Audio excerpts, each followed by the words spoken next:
और सीनियर कार्यकर्ता हैं हमारे और बहुत ही हेल्पफुल नेचर के हैं। आप इनको कभी भी कांटेक्ट कर सकते हो किसी भी प्रॉब्लम के लिए। बहुत हेल्प किया हम लोगों का, तो खासकर बहुत हेल्प किया। आकाश भैया,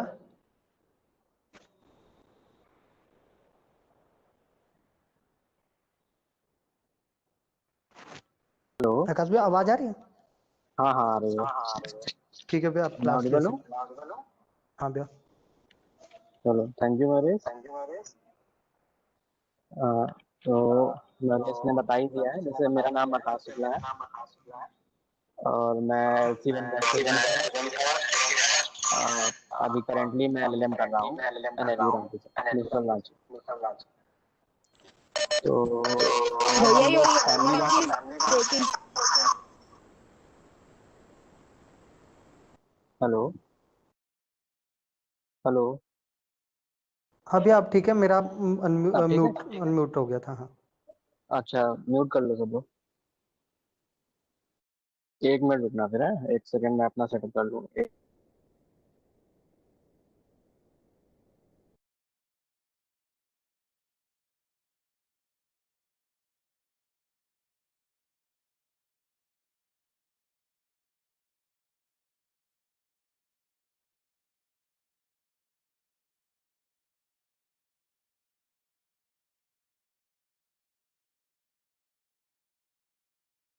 अब ठीक है? आवाज आ रही है मेरी?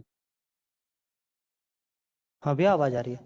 जी भैया, आवाज आ रही है। अच्छा, चलो यार, थोड़ा मेरे पास आज लैपटॉप नहीं है मेरा। मैं थोड़ा बाहर हूँ, तो इस वजह से फ़ोन से करना पड़ रहा है थोड़ा, इसलिए दिक्कत हो रही है। चलो, लेकिन कोशिश करते हैं जितना अच्छे से हो पाएगा। तो पहले तो मैं मेरा नाम आकाश है और मैं एलसी वन का स्टूडेंट रहा हूँ और करेंटली मैं एलएलएम कर रहा हूँ एनएलयू रांची से। तो आज हम लोगों को फैमिली लॉ पढ़ना है। फैमिली लॉ बेसिकली बहुत ज़्यादा वास्ट सिलेबस नहीं है ड्यू में। 2 ही 3 क्वेश्चन आते हैं। हिंदू लॉ से 1 2 क्वेश्चन आएगा और मुस्लिम लॉ से एक ही आएगा। लेकिन 2 3 क्वेश्चंस हैं, तो हर एक क्वेश्चन मीन है। हर क्वेश्चन का मतलब है भाई, एक एक नंबर से लोगों के सिलेक्शन रह जाते हैं। तो पढ़ना तो हमको पड़ेगा। मैं कोशिश करूंगा जितने अच्छे से आप लोगों को करा सकूं। तो सबसे पहले तो आप लोग एक काम करना, आप एक पेन और कॉपी लेके बैठो। तो जो जो मैं बताता जाऊं, एक पॉइंटर बनाते जाना है। मुझे पता नहीं है क्योंकि मैं नोट्स प्रोवाइड कर पाऊंगा कि नहीं। अगर हो सकता है मेरे से आप लोगों को नोट्स प्रोवाइड करा दे, बट मैं जो बताता जा रहा हूँ तो आप लोग पॉइंटर्स बनाते जाना। और आप लोगों को अगर कोई डाउट हो या कुछ भी हो तो चैट बॉक्स में, म्यूट मत करना, अनम्यूट मत करना, चैट बॉक्स में लिख देना, मैं जो भी होगा उसका आंसर कर दूंगा। ठीक है? तो फैमिली लॉ में पहले हम लोग पढ़ेंगे हिंदू लॉ। हिंदू लॉ के बाद हम लोग पढ़ेंगे एडॉप्शन। एडॉप्शन के बाद हम लोग पढ़ेंगे मुस्लिम लॉ, और मुस्लिम लॉ के बाद फिर स्पेशल मैरिज एक्ट जो है उसका थोड़ा बहुत, जो बहुत रेयर ही आता है, उसका थोड़ा बहुत हम लोग डिस्कस करेंगे। तो हिंदू लॉ में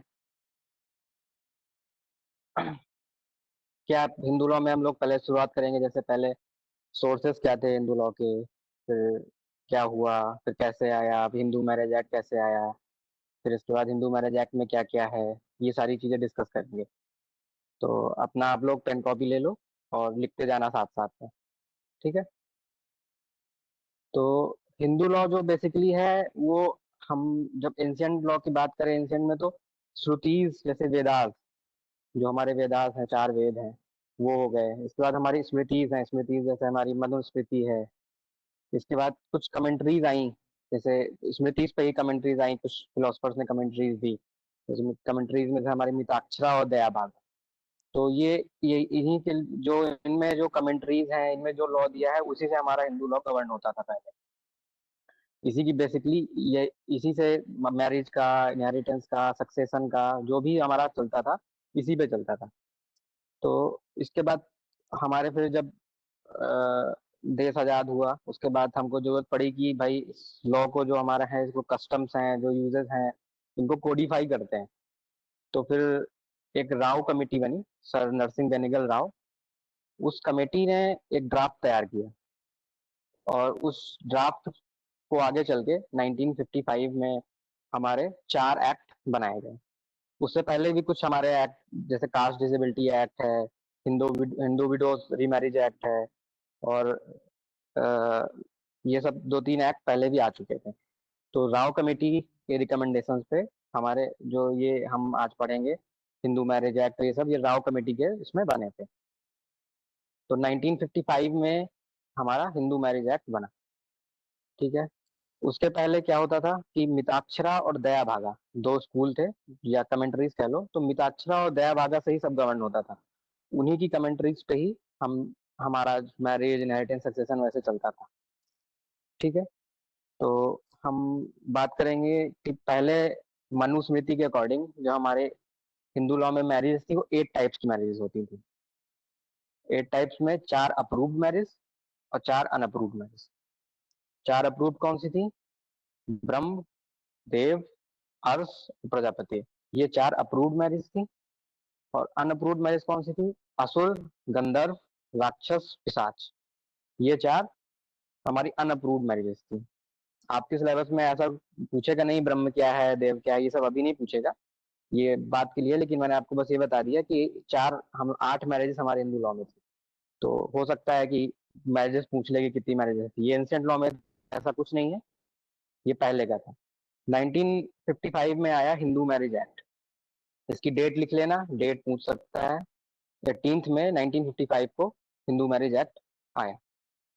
ठीक है। अब हम इसके जो है हिंदू मैरिज एक्ट में हम इसके सेक्शंस डिस्कस करेंगे कि किस सेक्शन में क्या दिया है, क्या कैसे होता है।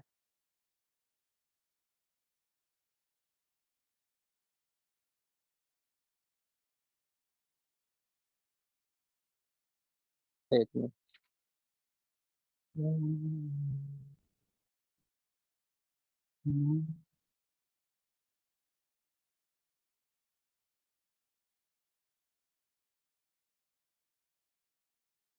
देखो हिंदी में जो आप पढ़ोगे ना, ये इनके इंग्लिश में नेम नहीं है, ये हिंदी में ही है और ऐसे ही पढ़ने पड़ेंगे। ये ब्रह्म, देव, अर्श, प्रजापति, ये नाम ऐसे ही है। इंग्लिश में भी अगर आप पढ़ोगे तो ऐसे ही पढ़ना पड़ेगा। मैं जो चीज इंग्लिश में है वो इंग्लिश में ही पढ़ाऊंगा, बाकी जो चीज हिंदी के नेम है वो हिंदी में ही पढ़ने पड़ेंगे, वो एज इट इज दिए गए हैं। ठीक है। तो पहले अब हम शुरू करते हैं 1955 एक्ट जो हमारा हिंदू मैरिज एक्ट। तो इसका सेक्शन, आपको सेक्शन रन करने की जरूरत नहीं है, डायरेक्टली सेक्शंस नहीं पूछेगा किस सेक्शन में क्या दिया है, बट हाँ क्वेश्चन आएंगे कि किसमें क्या कैसे है।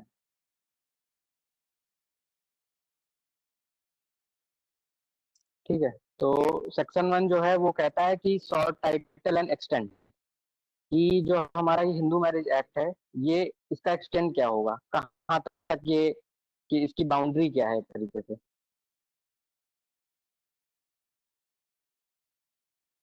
तो ये जो हिंदू मैरिज एक्ट है ये पूरे इंडिया में होगा, होल इंडिया। पहले जम्मू कश्मीर में नहीं होता था, बट अब जम्मू कश्मीर जब से 35 ईयर होता तो जम्मू कश्मीर में भी लगेगा। इसके बाद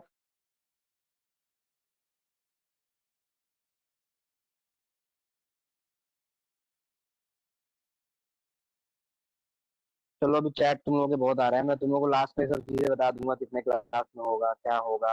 अभी बीच में थोड़ा डिस्टर्ब हो रहा है, बीच बीच बार बार टू टू मैसेज आ रहा है। ठीक है। तो ये सब थोड़ा बाद में कर लेना, जो जो डाउट हो वो पूछ लो। ये सब चीजें लास्ट में 10 मिनट रुकूंगा तब सारी चीजें बता दूंगा, कितने क्लास में करना है, क्या करना है, कैसे करना है।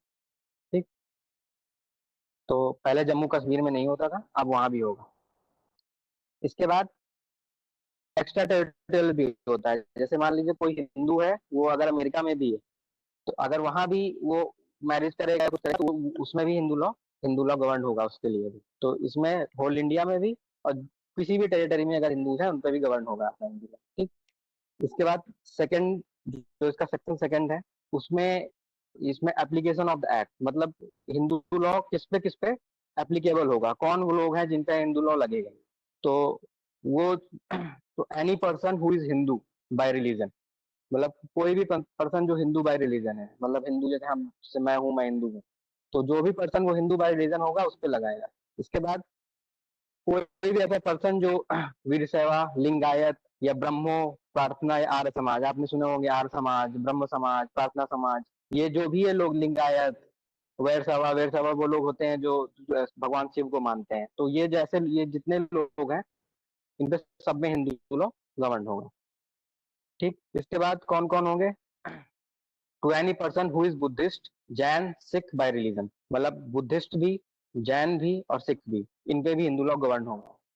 ठीक, इसके बाद वो कोई भी person who is not a Muslim, Christian, Parsi और जीव, मतलब any person who is not Muslim, Christian, Parsi और जीव, जो इस टेरिटरी में रहता है और मुस्लिम, क्रिश्चियन, पारसी या जीव नहीं है, वो उस पर हिंदू लॉ लगेगा।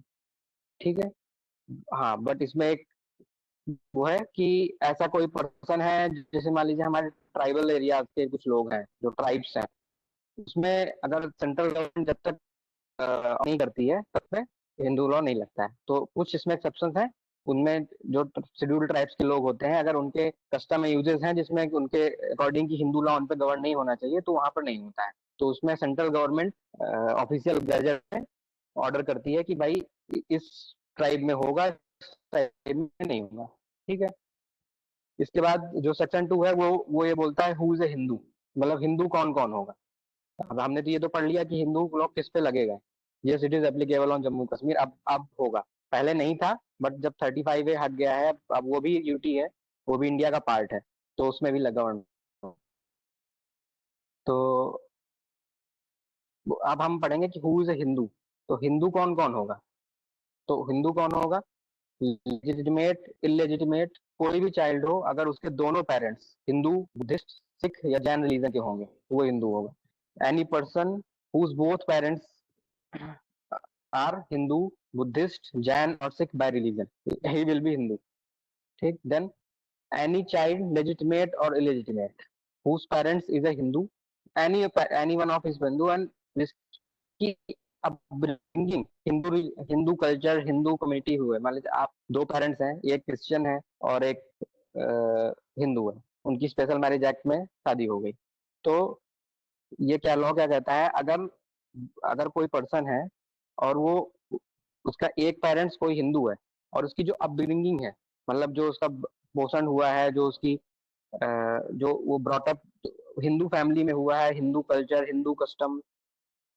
मैं एक बार वीडियो बंद कर देता हूँ अगर ऑडियो भी कर रही है, ठीक है। हिंदू कल्चर, अब ठीक है, ऑडियो सही आ रही है। हाँ जी भैया, आप पढ़ाइए एक बार फिर देख। हाँ, तो अगर जैसे मान लो दो बताया मैंने, तो जैसे कोई भी एक, अगर अगर कोई भी एक पेरेंट्स, फादर या मदर अगर हिंदू है और उसका जो अपब्रिंगिंग है वो हिंदू कल्चर, हिंदू कस्टम्स के अकॉर्डिंग हुई, तो वो हिंदू माना जाएगा कि हाँ ये भाई ये हिंदू है।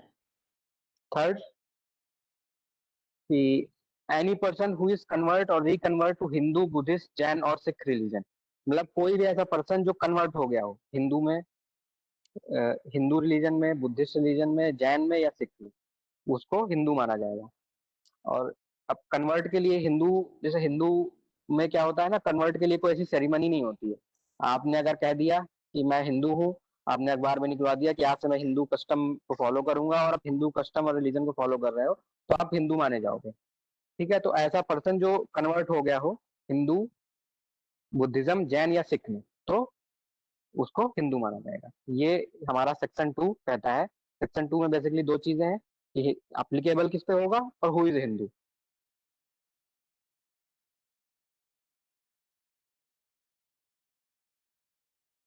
ठीक है। इसके बाद सेक्शन 3 है। सेक्शन 3 में कुछ डिफिनीशंस दी हुई है, वो डिफिनीशंस मैं आपको साथ साथ बता दूंगा जब आगे ये सब सारी चीजें आएंगी। हाँ, सिख भी इंक्लूडेड होते हैं, बुद्धिस्ट, जैन, हिंदू और सिख, ये चार रिलीजन, इन पे हमारा एक्ट एप्लीकेबल होता है। डिफिनीशंस है वो मैं आगे आपको जब वो आएंगे मैं आपको समझा दूंगा, एक एक वर्ड का मतलब बता दूंगा कि इस वर्ड का क्या मतलब है वैसे।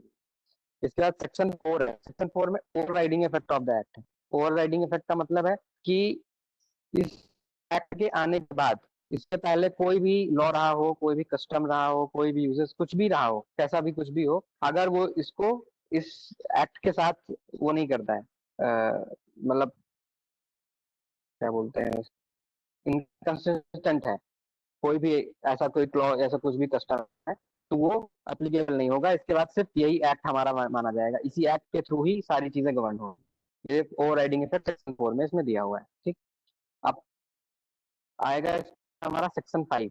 सेक्शन 5 बहुत इंपॉर्टेंट है इसका, हिंदू मैरिज एक्ट सबसे इंपॉर्टेंट है। इसमें दी है कंडीशंस। अभी ब्रेक हो रही है। हेलो हेलो, मैं एक बार वीडियो ऑफ कर देता हूँ, ठीक है? क्या मतलब लोग दिक्कत हो रहा है करके। चलो ऐसे ही पढ़ लो, कोई दिक्कत नहीं है। बस थोड़ा समझते जाओ, और नोट्स अगर मेरे से कोई नोट्स तुम्हें प्रोवाइड कर देंगे तो पढ़ लेना, मैं सारी चीजें बाकी क्लियर कर दूंगा, ठीक है? तो सेक्शन 5 सबसे इम्पोर्टेंट है इस एक्ट का। इसमें दी हुई है कंडीशंस फॉर हिंदू मैरिज, कि हिंदू मैरिज की क्या क्या कंडीशन होंगी। अगर ये कंडीशन फॉलो होगी तभी आपकी मैरिज वैलिड होगी। अगर ये कंडीशंस वैलिड नहीं हुई, या अगर आपने ये कंडीशंस फॉलो नहीं की, तो आपकी मैरिज जो है वो वैलिड नहीं मानी जाएगी। तो पहली कंडीशन क्या है कि neither party has a spouse living at the time of marriage. मतलब क्या हुआ कि कोई भी किसी भी पार्टी का, मतलब अगर अ, आप अगर पहले से पहले आपकी एक वाइफ है, आप मतलब कोई हस्बैंड है, उसकी वाइफ है और दूसरी शादी करता है, तो वो मैरिज वैलिड नहीं है। इसका मतलब सेक्शन 5 जो है वो प्रोहिबिट करता है बाईगैमी, कि आप बाईगैमी नहीं कर सकते। हमारे हिंदू मैरिज एक्ट में सिर्फ एक शादी का वो है कि आप सिर्फ एक शादी कर सकते हो। तो जब आप शादी करोगे तो आपकी कोई भी स्पाउस लिविंग नहीं होना चाहिए, लिविंग स्पाउस नहीं होना चाहिए। हाँ, अगर आप जैसे आपने पहले शादी की, फिर आपने डाइवोर्स ले लिया, डिक्री ऑफ नलिटी ले ली, फिर इसके बाद आप दूसरी शादी कर सकते हो, बट जिस टाइम पे आप मैरिड हो उस टाइम पे आप दूसरी शादी नहीं कर सकते। अब आप दूसरी शादी करते हो तो वो वैलिड नहीं है। इसके बाद सेकंड जो कंडीशन है वो है कि unsound of unsoundness of mind. मतलब कि कोई भी पर्सन जो है वो अनसाउंड नहीं होना चाहिए। मतलब उसके पास इतनी कैपेसिटी होनी चाहिए कि वो एक वैलिड कंसेंट दे सके कि भाई हाँ मैं मैरिज करना चाहता हूँ, ठीक है? तो वैलिड कंसेंट होनी चाहिए। तो अनसाउंडनेस ऑफ माइंड है, या कोई पर्सन इंसेन है, तो जो इंसेन या ऐसा पर्सन होगा वो शादी वैलिड नहीं होगी। तो at the time of marriage person unsound नहीं होना चाहिए, इंसेन नहीं होना चाहिए, ठीक है? ये हमारा जो है सेकंड क्लॉज कहता है फिफ्थ का। इसके बाद फिफ्थ का जो थर्ड क्लॉज है सेक्शन फिफ्थ का, वो ये कहता है कि जो ब्राइड ग्रूम है वो 21 ईयर्स का होना चाहिए, और जो ब्राइड है वो एटलीस्ट 18 ईयर्स की होनी चाहिए। मतलब at the time of marriage, तो बॉय की एज है 21 और गर्ल की एज है 18। तो 21 और 18, ये अगर इससे पहले शादी होती है तो वो शादी अब वैलिड है, लेकिन उसमें पनिशमेंट मिल सकती है। तो मैरिज वैलिड होती है। बहुत जगह आप पढ़ोगे कि वाइड वाइड है, वाइडेबल, ऐसा नहीं है। वाइड है वाइडेबल बताऊंगा आगे क्या होता है। बट वो जो मैरिज है अगर इससे पहले भी हो जाती है तो भी वैलिड मानी जाएगी, बट हाँ पनिशमेंट आपको मिल सकती है, आप पनिशमेंट आपको दी जा सकती है। इसके बाद जो उसका फिफ्थ का फोर्थ क्लॉज है वो ये कहता है कि आप अपनी क्लोज रिलेशंस में या क्लोज वंस में आप शादी नहीं कर सकते। मतलब वो बोलता है डिग्रीज ऑफ प्रोविटेड रिलेशनशिप। तो डिग्रीज ऑफ प्रोविटेड रिलेशनशिप क्या है? डिग्री ऑफ प्रोविटेड रिलेशनशिप क्या होता है?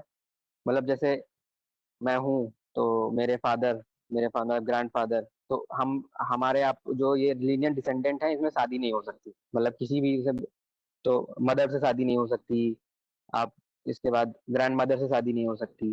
तो ये सब जो ये तो है डिग्रीज ऑफ प्रोविटेड रिलेशनशिप होते हैं। इसके बाद इसमें बहुत सारी चीजें आती हैं कि जैसे आप अपने अंकल एंड आंट, इनसे शादी नहीं कर सकते, ठीक है? जैसे कोई अंकल एंड नीस शादी नहीं कर सकते, आंट एंड नेफ्यू शादी नहीं कर सकते, मामी है, चाची है, बुआ है, इनसे किसी से शादी नहीं हो सकती आपकी।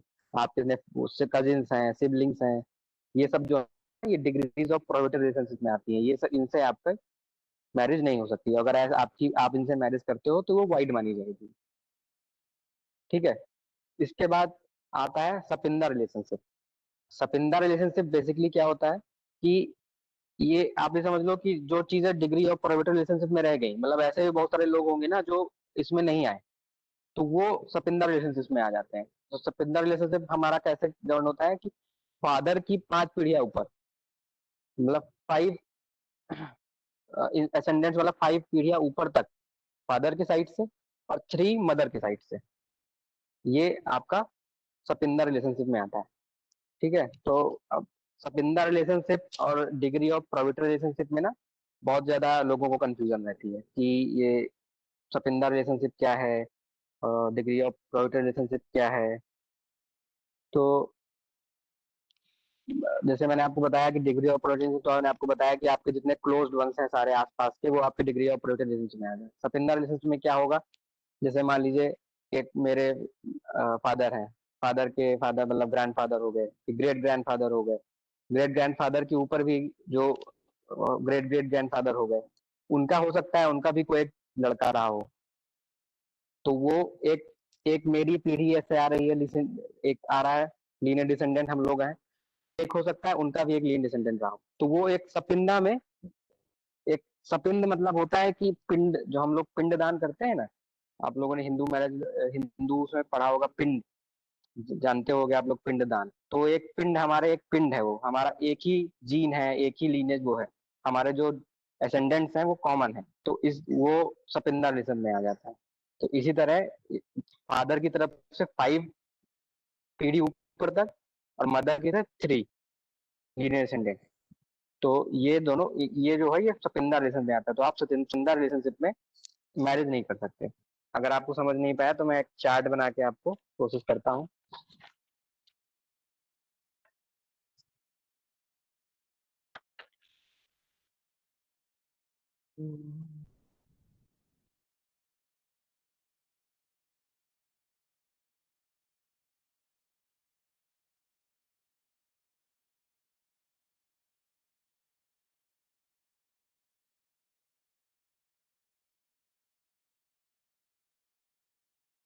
चलिए मैं आपको चार्ट भेज दूंगा, ठीक है। बेसिकली यही होता है कि 5th जनरेशन फादर तक और 3rd जनरेशन मदर, इसके उनके जो भी आपके एक डिसेंडेंट्स लिए होंगे उनसे आपकी शादी नहीं हो सकती, ठीक है। तो इसके बाद हमारा 5 सेक्शन 5 हो गया। सेक्शन 6, सेक्शन 6 कोई इंपॉर्टेंट नहीं है। सेक्शन 7 जो है, सेक्शन 7 ये कहता है कि सेरेमनीज कुछ हिंदू मैरिज में होती है, तो जैसे सप्तपदी, सप्तपदी आप लोग जानते होंगे, जो 7 फेरे लिए जाते हैं ना सेक्रेट फायर के अराउंड, तो उसे सप्तपदी बोलते हैं। तो जो ये जैसे ही सप्तपदी हुई तो वो मैरिज मान लिया जाएगा कि हाँ मैरिज कंप्लीट हो गई। तो बहुत सारी कुछ सेरेमनीज अलग अलग होती हैं, सप्तपदी है, कन्यादान है, ये सब सारी सेरेमनीज होती हैं। तो ये जब सेरेमनीज हो जाती हैं तो हम ये मानते हैं कि हमारी जो मैरिज है वो कंप्लीट हो गई। इसके बाद जो सेक्शन 8 है, वो सेक्शन 8 बोलता है कि रजिस्ट्रेशन, रजिस्ट्रेशन हिंदू मैरिज में ऐसा कोई जरूरी नहीं है, ठीक है। अगर आप नहीं भी कराते हो बट आपकी सेरेमनीज हुई हैं सारी, जो भी वैलिड सेरेमनीज होती हैं वो आपने की हैं, तो आपकी वैलिड जो मैरिज जो है वो वैलिड मानी जाएगी।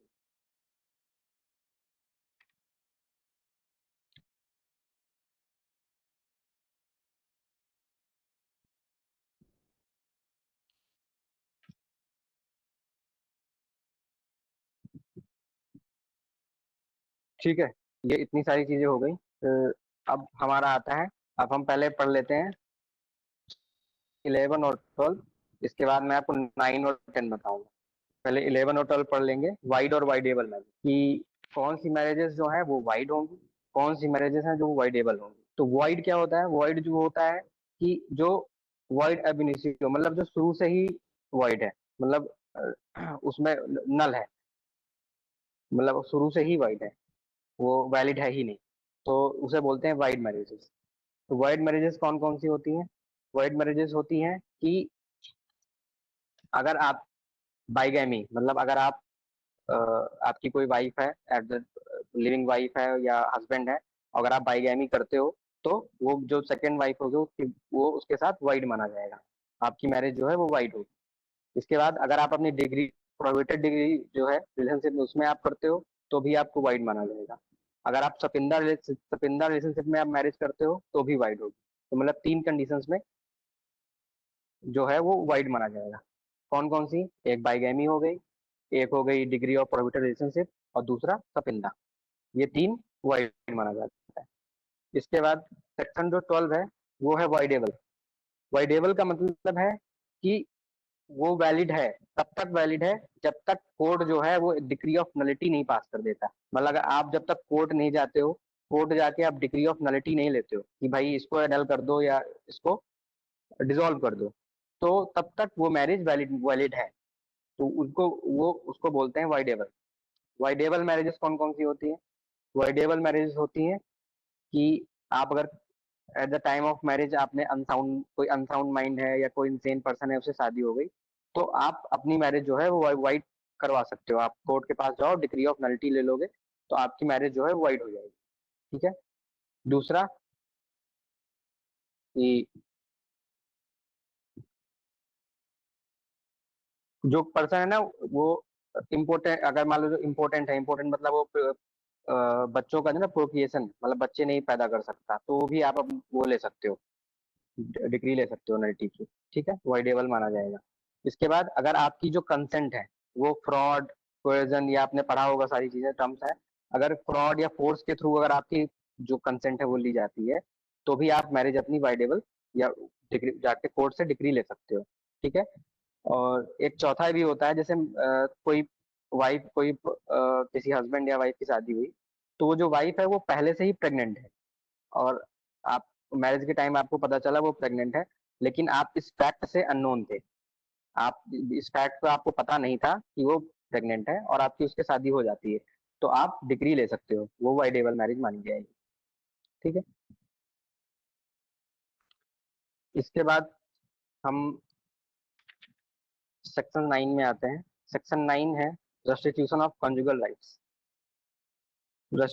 कंजुगल राइट्स मतलब क्या होता है? कंजुगल राइट्स का मतलब होता है कि जो राइट्स क्रिएटेड बाय मैरिज, मतलब जैसे आप शादी करने के बाद आपको अपने हस्बैंड के साथ, मतलब वाइफ है हस्बैंड है तो आपको साथ रहना होगा, कोएबिटेशन करना पड़ेगा, सेक्सुअल इंटरकोर्स, सारी चीजें ये कंजुगल राइट्स में आते हैं। तो ये restitution of conjugal rights. Section 9 जो है वो कहता है कि इन केस कोई ऐसा पर्सन है जो वेदर आइदर द हस्बैंड और द वाइफ, ठीक है, without reasonable excuse withdrawn from the society of the other, मतलब आप अगर कोई हस्बैंड और कोई वाइफ है, तो वो बिना किसी एक्सक्यूज या किसी वैलिड ग्राउंड के अपने हस्बैंड को छोड़ देता है या अबेंडन कर देता है, दूसरी जगह से रहने लगता है या छोड़ छोड़ के चला जाता है, तो जो दूसरा पर्सन है वो कोर्ट में जाकर रेस्टिट्यूशन ऑफ कॉन्जुगल राइट्स की डिग्री दे सकता है, जो है कि भाई कोई ground नहीं है, कोई भी ऐसी चीज नहीं है, तो किस एक्सक्यूज पर आपने ऐसा क्यों उसको छोड़ा, तो वो रेस्टिट्यूशन ऑफ कॉन्जुगल राइट्स की डिग्री पास कर देगी, भाई आप जाइए और अपने कॉन्जुगल राइट्स के साथ में रहिए। तो सेक्शन 9 में रेस्टिट्यूशन ऑफ कॉन्जुगल राइट्स है। ठीक है। आपको ये बेसिकली थोड़ी चीजें पूछेगा, और ऐसे कोई बेसिक डीप नहीं आएगा। इसके बाद सेक्शन 10 में है judicial separation.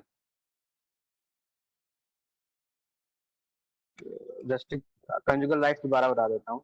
Restitution of conjugal rights का मतलब होता है कि जैसे आप दो पर्सन की मैरिज हुई, तो शादी के बाद वो एक जगह रहेंगे, एक छत के नीचे रहेंगे, एक प्लेस पे रहेंगे, उनके बीच वो सारी चीजें होंगी जो हस्बैंड और वाइफ के लिए होती है, मतलब सेक्सुअल इंटरकोर्स, हर चीज। तो अगर कोई ऐसा पर्सन है, मान लीजिए आप, जैसे मतलब कोई पर्सन है उसे गुस्सा बहुत आता है, तो वाइफ नाराज हो गई कि भाई इसको गुस्सा बहुत आता है, तो वो छोड़ के चली गई, अब वो आ ही नहीं रही है, तो जो हस्बैंड है वो कोर्ट के पास जाएगा, कोर्ट के पास ये कहेगा कि भाई ये मुझको इसने अबेंडन कर दिया है, छोड़ दिया है, और कोई ऐसा कोई भी वैलिड ग्राउंड नहीं है, मतलब गुस्सा आना कोई वैलिड ग्राउंड नहीं है, कोई भी ऐसा वैलिड ग्राउंड नहीं है, तो कोर्ट जो है वो डिक्री पास कर देगा हस्बैंड के लिए कि भाई हाँ, आप वाइफ को कि भाई आप आओ और अपने हस्बैंड के साथ रहो, तो उसको बोलते हैं रेस्टिट्यूशन ऑफ कंजुगल राइट्स। तो ये सेक्शन 9 में दिया हुआ है। मतलब कोई वैलिड ग्राउंड नहीं होना चाहिए, अगर कोई वैलिड ग्राउंड है, तो जैसे वैलिड ग्राउंड क्या हो सकता है, मान लीजिए आप एक तरह से समझ लो क्रुएलिटी, कोई मारता पीटता है, या कोई हस्बैंड है वो अपनी वाइफ को मारता है, तो वो अगर छोड़ के चली जाती है, तो हाँ उसके पास एक वैलिड ग्राउंड है कि भाई इसलिए मैंने छोड़ा। तो ये रेस्ट्रिक्शन ऑफ कंजुगल राइट्स में दिया गया है कि आप अब ऐसे ही अबेंडन कर नहीं कर सकते आप अपने हस्बैंड या वाइफ। ठीक। इसके बाद है सेक्शन 10 जुडिशियल सेपरेशन। तो जुडिशियल सेपरेशन सेक्शन 10 में है, जैसे जुडिशियल सेपरेशन में क्या होता है कि आप एक कोर्ट में केस करोगे कि भाई हमको डिक्री चाहिए कि हम अपने जो कॉन्जुगल राइट्स हैं वो नहीं करेंगे, हमको नहीं रहना है अपने हस्बैंड के साथ। आप ये जाके कोई हस्बैंड या wife degree of judicial separation ले सकता है। तो इसमें क्या होगा, कोर्ट जो है वो डिग्री पास कर देगी कि भाई आपको जुडिशियल सेपरेशन की डिग्री पास की जाती है, और अब आपको कोहेबिटेशन करने के, सेक्सुअल इंटरकोर्स करने की, किसी भी तरह की कोई भी कॉन्जुगल राइट्स फॉलो करने की जरूरत नहीं है, आप अलग अलग रह सकते हो। ठीक है, जुडिशियल सेपरेशन और डाइवोर्स, अभी मैं डाइवोर्स थोड़ा बताऊंगा आपको। ये थोड़ा सा बस इसमें डिफरेंस है कि जुडिशियल सेपरेशन में आप अभी मैरिज आपकी एनल नहीं हुई है, आप अभी भी शादीशुदा हो, दोनों लोग, आपकी शादी है, मतलब आप अभी भी मैरिड हो, बट आप अलग अलग रहते हो। आपको जो अपने कंजुगल राइट्स हैं, जो एक मैरिज के बाद एक राइट्स पर वो होते हैं, वो फॉलो करने की जरूरत नहीं। तो ये सेक्शन 10 में जुडिशियल सेपरेशन होता है। जुडिशियल सेपरेशन में आप क्या कर सकते हो, जैसे क्रुएलिटी है, तो क्रुएलिटी पे आप जुडिशियल सेपरेशन ले सकते हो। क्रुएलिटी कैसे भी हो सकती है, मेंटल क्रुएलिटी, फिजिकल क्रुएलिटी। इसके बाद डिजर्शन, मान लो कोई कोई हस्बैंड या कुछ है छोड़ देता है, ठीक है, 2 साल से नहीं आ रहा है, कुछ कर रहा है, तो अभी आप जुडिशियल सेपरेशन ले सकते हो। इस तरह की 2-3 ग्राउंड्स हैं जिसपे आप जुडिशियल सेपरेशन ले सकते हो। ये आपका डिफाइन है सेक्शन 10 में। इसके बाद जो सेक्शन 13, सेक्शन 13 आता है डाइवोर्स।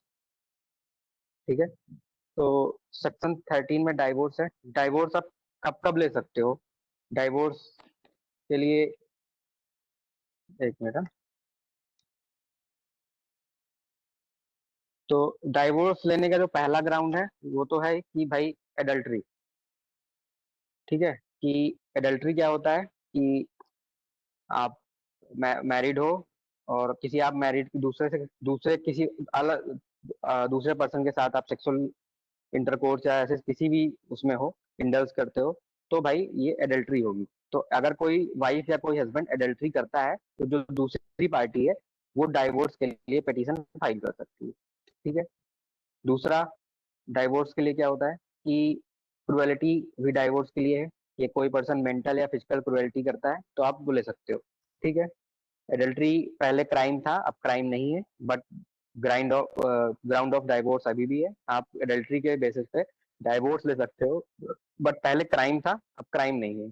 ठीक है, तो इसके बाद क्या है, मान लीजिए कोई पर्सन है, वो कन्वर्ट हो गया, वो पहले हिंदू था, आपने जब उसके शादी की वो हिंदू था, फिर बाद में वो मुस्लिम, क्रिश्चियन, किसी और रिलीजन में कन्वर्ट हो गया, तो आप डाइवोर्स ले सकते हो।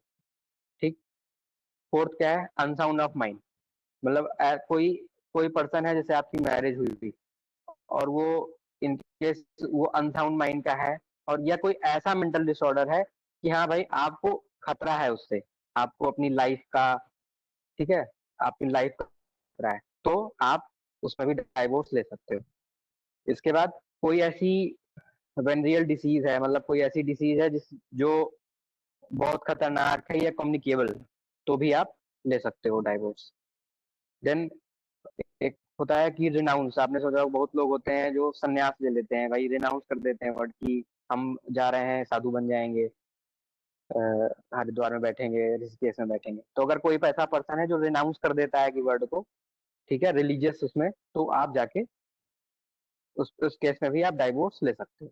इसके बाद लास्ट क्लॉज क्या है कि अगर कोई पर्सन, जैसे मान लीजिए आपका हस्बैंड है, वो कहीं चले, कोई वाइफ है, उसका हस्बैंड कहीं चला गया और 7 years तक उसका कुछ पता ही नहीं चला, किसी को भी आसपास किसी भी पर्सन को उसके होने का कोई भी खबर नहीं मिली, ठीक है, तो आप उस केस में भी डाइवोर्स ले सकते हो। ठीक है, ये डाइवोर्स की कुछ कंडीशंस हैं। इसके बाद डाइवोर्स में सेक्शन 13 में ना वाइफ को भी कुछ अलग से दिए हुए हैं, जैसे ये जो ग्राउंड्स मैंने अभी बताई, हस्बैंड या वाइफ कोई भी कर सकता है।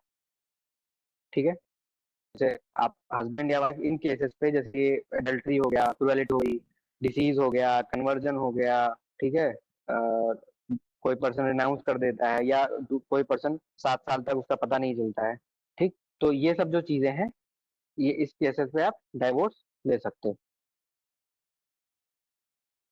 ठीक है, अब कुछ सेक्शन 13 है, 13(2), वो कुछ वाइफ को अलग से ग्राउंड देता है कि भाई वाइफ जो है वो इन केसेस पे भी डाइवोर्स ले सकती है। तो वो केसेस क्या क्या है, जैसे मतलब हस्बैंड है, वो रेप या सोडोमी ये किसी के लिए गिल्टी पाया जाता है तो वाइफ जो है वो डाइवोर्स ले सकती है। ठीक है। इसके बाद क्या होता है कि जैसे क्या होता है कि कोई वाइफ है, वो 15 इयर्स के पहले उसकी शादी हो गई, और जब वो 15 इयर्स की थी उसके पहले उसकी शादी हो गई, तो 18 इयर्स के होने के पहले, मतलब 15 टू 18 के बीच का जो टाइम है उसमें वो डाइवोर्स ले सकती है। ठीक है। ये वाइफ को ये कुछ दिए हुए हैं अधिकार। इसके बाद 13 बी है कि divorce by mutual consent.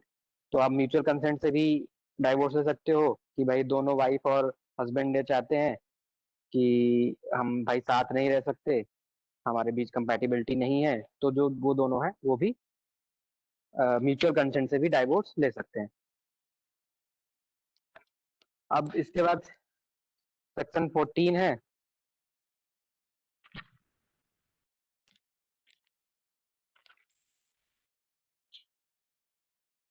Section 14 ये कहता है कि जो भी डाइवोर्स के लिए आपको पिटीशन फाइल करनी है वो आप 1 साल बाद करोगे।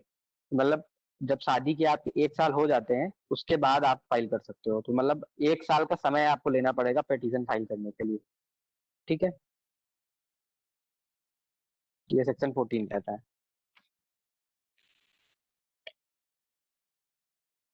अब सेक्शन 15 जो कहता है कि जो डाइवोर्स पर्सन है वो दोबारा शादी कर सकता है कि नहीं। तो सेक्शन 15 इसकी परमिशन देता है कि हाँ भाई, आप शादी कर सकते हो, लेकिन कब? जैसे आपने मान लो कोई पिटीशन फाइल की, ठीक है, कोर्ट ने डिग्री दे दी। डिग्री एक तरह से समझ लीजिए ऑर्डर, कि भाई ऑर्डर दे दिया कि आपको डाइवोर्स दिया जाता है। तो आपके पास कुछ टाइम होगा अपील करने का, आप हायर कोर्ट में अपील कर सकते हो। ठीक है। तो जो अपील का टाइम भी खत्म हो जाएगा, इसके बाद आप दोबारा कोई भी पर्सन है वो शादी कर सकता है। ठीक है। तो हाँ, रीमैरिज होती है, सेक्शन 15 अलाउ करता है। अब इसके बाद सेक्शन 16 जो है वो लेजिटिमेट और इलेजिटिमेट चिल्ड्रन को बताता है। तो लेजिटिमेट और इलेजिटिमेट चिल्ड्रन क्या होते हैं?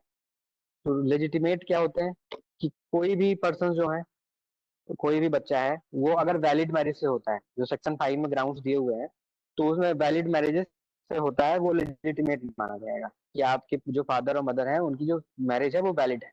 बट अगर कोई पर्सन वाइड और वाइडेबल मैरिज से भी होता है, जो जैसे जो सेक्शन 5 में ग्राउंड्स दिए हुए हैं कि सपिंदा रिलेशनशिप है, प्रोहिबिटेड रिलेशनशिप्स है, तो बाय, तो ये जो इनमें भी अगर कोई होता है, कोई बच्चा पैदा होता है, तो वो भी लेजिटिमेट ही होगा। अगर वाइडेबल मैरिजेस से भी होता है तो भी लेजिटिमेट होगा। इलेजिटिमेट कब हो सकता है? जैसे इन केस आप सुन लो कि जैसे रेप, रेप अगर होता है और रेप के बाद अगर कोई बच्चा पैदा होता है तो उसको इलेजिटिमेट माना जाएगा, या मैरिज ही नहीं हुई, शादी ही नहीं हुई। ठीक है। कुछ ऐसे भी बहुत सारे वैलिड केसेस होते हैं जो जिसमें मैरिज को माना ही नहीं जाता है, उसमें भी तब वो एलिजिमेट बच्चा माना जाता है। ठीक है। तो लेजिटिमेट और लेजिटिमेट क्वेश्चन आपसे पूछ सकता है कि भाई वाइड मैरिज से अगर कोई बच्चा पैदा होता है तो वो क्या होगा? तो वो लेजिटिमेट होता है। ठीक है। वाइडेबल से भी लेजिटिमेट होता है। अब इसके बाद जो सेक्शन 17 है वो पनिशमेंट फॉर बाइगैमी। तो जो आप अगर बाइगैमी करते हो, अगर आप अगर आपकी एक लिविंग स्पाउस है और उसके बाद आप दूसरी शादी कर रहे हो, तो आपको पनिशमेंट मिलेगी। तो सर जो 17 है वो पनिशमेंट बताता है, और पनिशमेंट होती किस पे है? आईपीसी की सेक्शन है 494 और 495। तो ये हमारा हिंदू मैरिज एक्ट था। मोस्टली मैंने लगभग सारी चीजें आपको बता दी हैं। इसके बाद मैं क्वेश्चन देख लेता हूँ।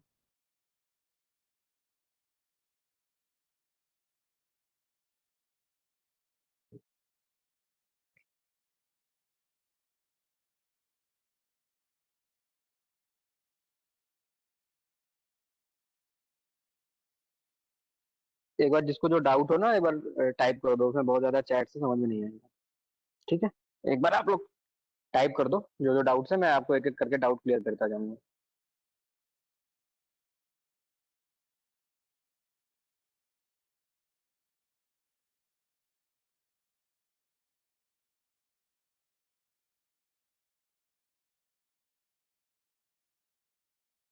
सेक्शन 4 जो है ना, वो ओवर राइडिंग इफेक्ट है। ओवर राइडिंग इफेक्ट का मतलब होता है कि आप जैसे ये जो हिंदू मैरिज एक्ट है, तो जो हिंदू मैरिज एक्ट जब आया, उसके पहले कोई भी लॉ होगा या कोई भी कस्टम होगा, वो अप्लीकेबल नहीं होगा। अब जो अप्लीकेबल होगा वो हिंदू मैरिज एक्ट होगा। तो ओवर राइडिंग इफेक्ट बताता है। ठीक है। उसके बाद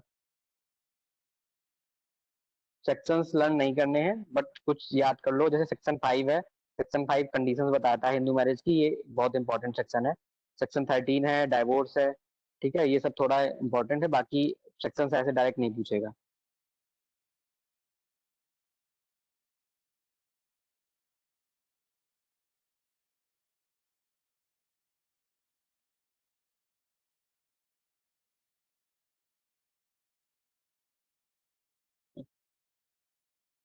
एक मिनट रुक जाओ बस, थोड़ा सा चैट बहुत ज्यादा हो गई।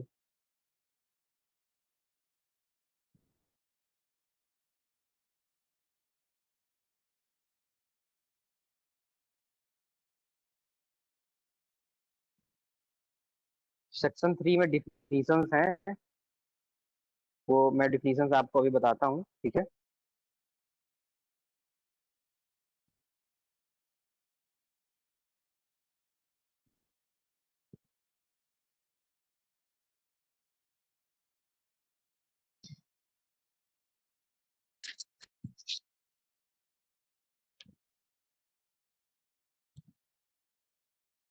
एक बार रुक जाओ यार, बहुत ज्यादा क्वेश्चंस हो गए हैं अभी। एक बार आप टाइप मत करो, मैं पहले इतना क्लियर कर देता हूँ, फिर इसके बाद बाकी कल ले लेंगे।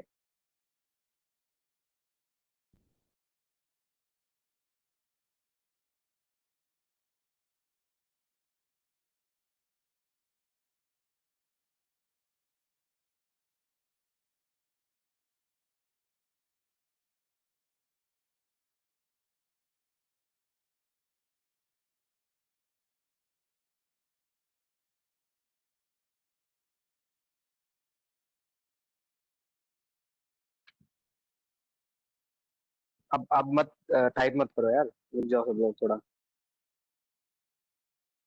तो देखो, माइनर के साथ शादी वैलिड होती है अगर कोई लड़की या लड़का, मतलब लड़की 18 ईयर से कम है और लड़का 21 ईयर से कम है, तो जो उनकी मैरिज होगी वो ना तो वाइड होगी ना तो वाइडेबल होगी, वो वैलिड मानी जाएगी। बट उस पर आपको पनिशमेंट मिल सकता है। ठीक है। वो पनिशमेंट मिल सकता है, बट वो वैलिड मैरिज होती है। ठीक है। बहुत जगह वाइडेबल लिखा होता है, बट वाइडेबल नहीं होगा। कहीं भी क्वेश्चन आता है अगर माइनर से अगर बोलता है कि 18 ईयर से कम है लड़की, लड़का 21 ईयर से कम है, तो वो वैलिड मैरिज होती है। ठीक।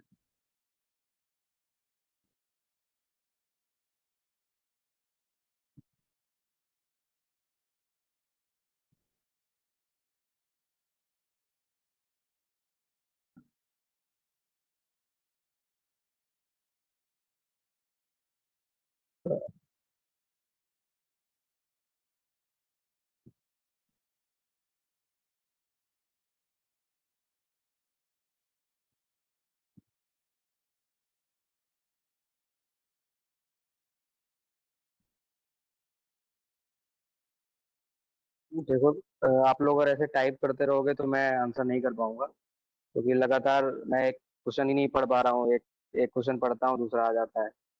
तो अब या तो आप लोग रुक जाओ, तो मैं कुछ क्वेश्चंस का रिप्लाई कर दूं।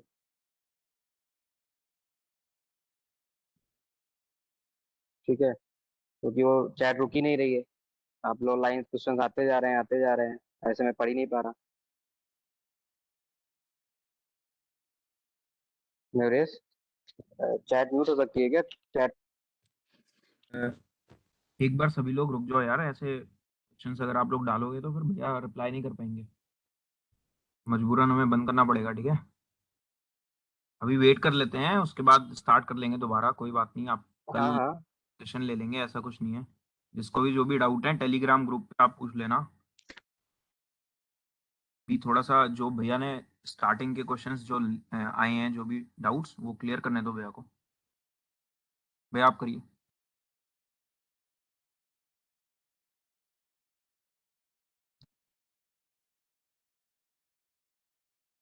मैं यहाँ से देख रहा हूँ। चलो सर, फैमिली लॉ कितने क्लास में होगा? फैमिली लॉ 4 से 5 क्लास में हो जाएगा। ठीक है। जब is it applicable in Jammu Kashmir, तो हाँ वहाँ भी अब होगा। पहले नहीं था बट अब होगा। ठीक है। सेक्शन 4 मैंने बता दिया है।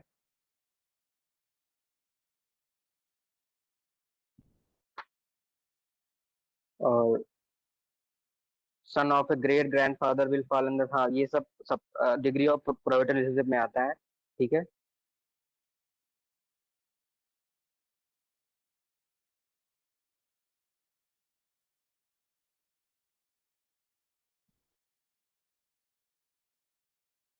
सर रजिस्ट्रेशन करा लें। और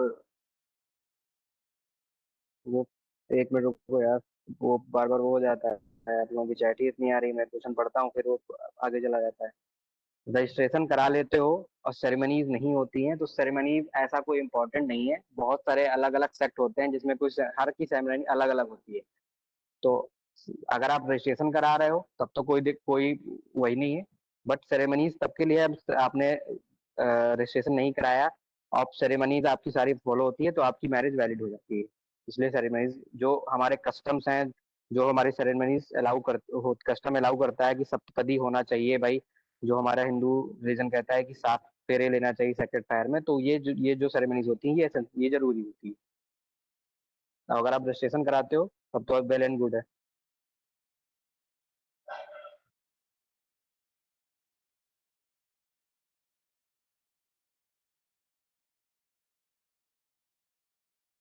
विदाउट फ्री कंसेंट वाइड नहीं होगी, वाइडेबल होती है।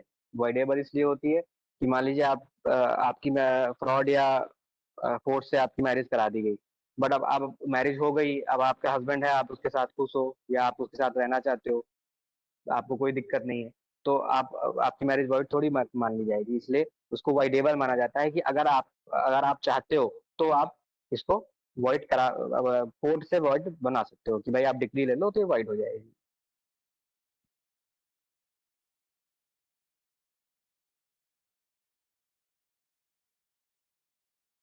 ठीक है। सेक्शन 9 जो है वो रेस्टिट्यूशन ऑफ कंजुगल राइट्स है। तो वो मैंने आपको बताया कि जो हस्बैंड एंड वाइफ है, तो उनके बीच के जो कंजुगल राइट्स होते हैं, अगर कोई हस्बैंड या वाइफ एक दूसरे को अबेंडन कर देता है, छोड़ देता है विदाउट किसी कॉज के, तो वो दूसरा जो एग्रीड पार्टी है वो डिग्री ले सकता है कोर्ट से कि जो हमारे कंजुगल राइट्स है उसको, रेस्ट्रिक्शन ऑफ कंजुगल राइट्स की डिग्री ले सकता है कि भाई वो वाइफ आए और साथ में रहे।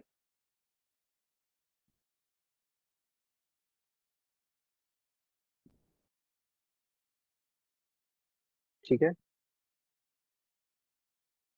इसके बाद ये जो केस है Joseph Shine versus Union of India, इसमें एडल्ट्री को डिक्रिमिनलाइज किया था।